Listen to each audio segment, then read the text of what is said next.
being in sort of like an African relationship like that, but one also where you both are coming from such public sort of presence within your various countries, and then suddenly you get that type of attention from the continent. Yeah. I think culturally, it was familiar. Yeah. You know, it was familiar is what I will say. You know, I've never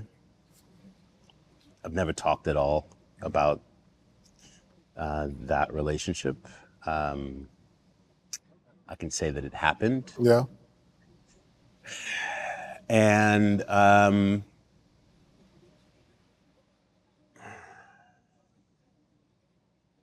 yeah, it was a relationship that happened, and I don't think that I ever want to be in a public one again. Really? Is it because it stresses out the relationship? Or is it like, you know, you mentioned it, and I don't even know like how the content received. Were you guys like the Jay-Z and Beyonce? But everybody's in your business. Like, Everyone's in your just business. Everybody's Okay. in your everyone's business. in everyone's being in the relationship. You learn how to navigate it. There's just no control over what the back end of a public relationship looks like. Yeah. And yeah, that ain't fun. Yeah. So even if the most famous single female out there comes out to you, who you name the name, and she goes like, I'm really digging that X game type swag, Yeah, and I seen you up in Aspen, We you know, can't eat be that seen $100 together, though. burger, We can hang out later. you know, I and think- she's really like into you.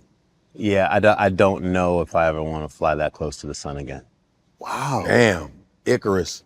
What would you warn other people? Because you know a lot of I'm not guys. doing no warnings. No, not in relation to it. No, because here, and, To the I'm talking- camera, please. No, I'm gonna tell you real talk. Like some of the stuff that I'm hearing from like a lot of the NFL young guys, right? Because they see the success in the stories of the Travis Kelce and Taylor Swift, and they see, you know, obviously, you know, Russell Wilson and Ciara, and Right, so yeah. now all of the guys are like, yo, I gotta go get me a celebrity, right? Like that's the new thing that I'm hearing the young guys, and I'm just sitting there like the old guy in the room going, is that the new thing now, right? Yeah, I gotta go get so they can put the camera on my chick in the box.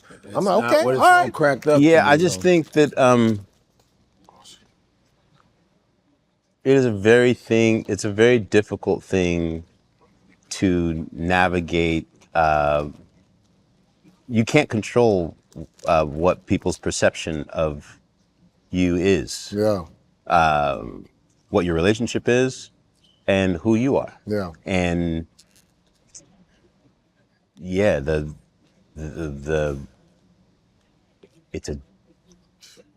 it is a difficult dance to publicly when it comes to an end. yeah. It's hard. All right. Well, How long yeah. were you guys together?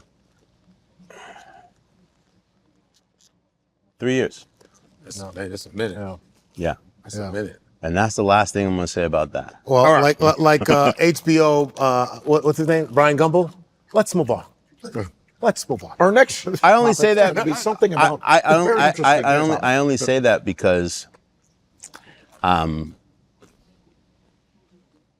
I made a commitment to never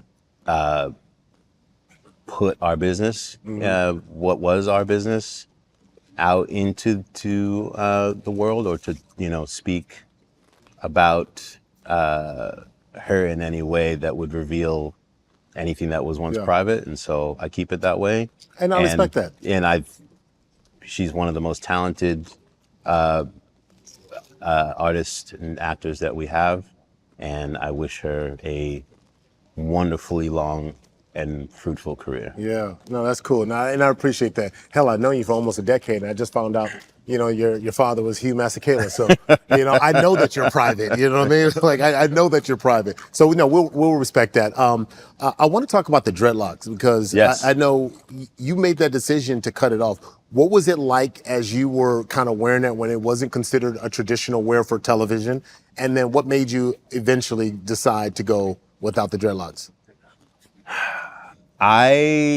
It's funny, I never thought it was going to be a big deal that I had when, you reach a certain point where you're like, I'm going to grow some dreads. Right. Right? And so you're growing your hair. Speak for yourself. Like every time, because I had twists. Right. Like boom. You had big twists. I had big twists. I was chilling. Oh yeah. And then they start to, you grow, you're twisting up. You're like, oh, maybe I'll go a little longer or whatever. And next thing you know, like, oh, okay, cool. You got a new vibe. But it also happens to be intersecting with your television career. And you're also not thinking about about the white executive perception of the thing that is just natural to you. I'll give you an example. I was at E! Doing this show, The Daily 10. We just started, and they're doing all the blocking for how the show is going to work, and we're doing rehearsals, and the rehearsals are being piped up to the president in his office, who's got all the screens of all the studios that are working in the network. His name was Ted Harbert. Ted Harbert, who used to date Chelsea Handler. Oh, gotcha. I know Chelsea. So, gotcha. Mm-hmm. When she worked there. That's when she got. Right. There's a whole other end. Yes, sir. And so Ted was interesting. And so he comes down into the studio one day. Oh, we're so excited about the show, the new show, and da-da-da-da-da. And then he comes and he walks up, and so got this camera here on me, and then there was a big screen behind each of us, right? That would be playing, or like B-roll of what the story was in the show, or it was the top 10 stories of the day. This man walks onto set. He's talking to everybody, doing his little spiel, and he gets to me and he's like, so, I'm watching upstairs. You're so talented, by the way. And if you get hit with the "you're so talented," by the way, by the way, Negro, I want to tell you something. He's like, but I'm just trying to figure out, and he's going like this, looking at me. What? He's doing the windshield wiper. What are we gonna do here? From one end to the other end. What are we gonna do here? Because I'm having problems seeing what's going on in the screen behind such bull.